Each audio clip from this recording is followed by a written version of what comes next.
तांकु लज्जा लगे कथा तांके भय ईडी आ सीबीआई भय समर्थन दौरान आंतरिकता ना नवीन बाबू आंतरिकता ना भय से समर्थन दौरान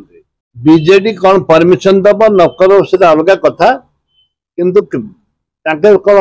अलग थिले कि आगुठू विजु जनता दल बीजेपी दल तो आगुठू अलग नथिले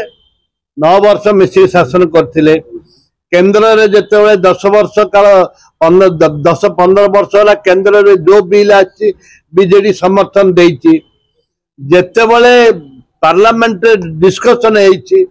डिबेट हेछि सेते बीजेडी समर्थन देछि एला नूतन तो किछ नै तांकु लज्जा लागिवा कथा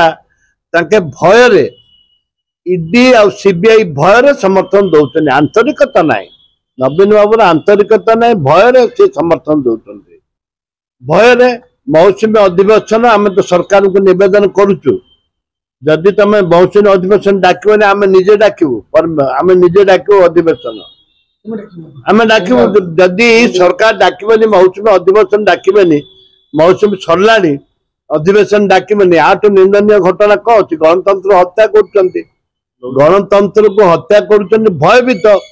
ये महिला प्रसंग अच्छी छात्र मान प्रसंग अच्छी एवं कॉलेज मानकर प्रसंग रही चाषी मानकर समस्या रही एवं गर्भवती दिन प्रत्येक दिन पेपर बाहर छात्री माने गर्भवती होती प्रसव कर विभिन्न समस्या अच्छी आत्माहुति कर विभिन्न समस्या अच्छी महिला मानकर जोटा कि महिला मान समस्या को लेकर आम प्रसंग उठेबू से अधिवेशन डाकुना बर्तमान बीजेपी दल भयभीत अच्छा।